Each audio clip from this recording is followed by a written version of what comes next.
السلام عليكم كسو دواو هيميلو هاي سكول كورسكان waxaa ku bar doonaa sida computerka loo xiro flashka mobilka iyo ani shay oo computerka ku keeni karo virus hadaba si aad ugu hortagtid wax kasta oo ku keeni karo computerkaaga virus waxaad u baahan tahay marka hore inaad computerkaaga ka xirtid waxyaabaha ku keeni karo viruska sida flashka mobilka iyo waxyaabaha la mid ah inta casharkan oo noo socdo waxaan bar doonaa sida computerka loo xiro flashka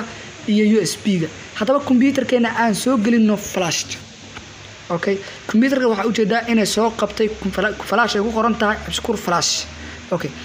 maadaama computerka hadda flash kasta oo ku shaqeynaa computerka flash waxa ka saara kadibna computerka waxa ka xiri doona flashka iyo USB kasta okay bilmeesayda waxa tagaa computerka halka ay ku qoran tahay Windows-ka ayaan waxa sii doonaa right click kadibna waxaan dooran doonaa halka ay ku qoran tahay search waxaan halkaas ku qori doonaa right edit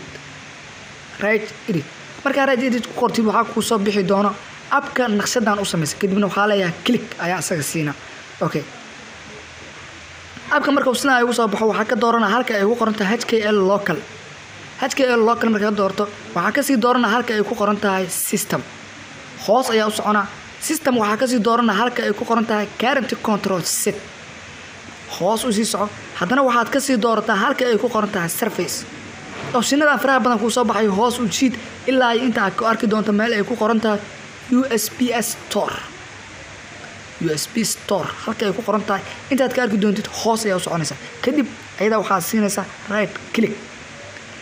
click marka ayada saan u siidid waxa ku soo bixi doono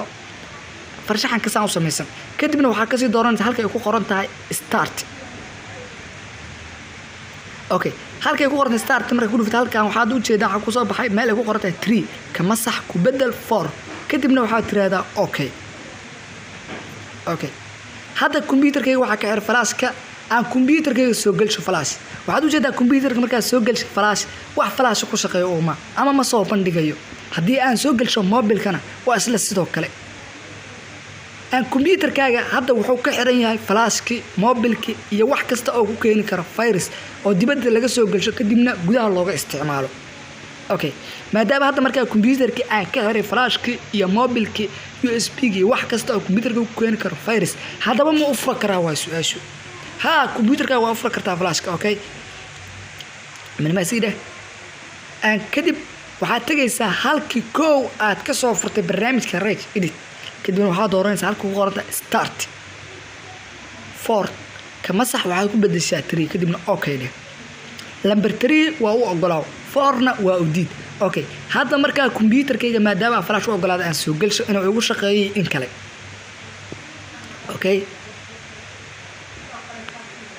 hadda waxaad u jeedaa computerkan wuxuu soo qabtay flashka abshakur flash flashkan waa ka saaraa marka computerka waxaan filayaa casharka inaad fahantay kana faa'iideyso ku soo dhawaad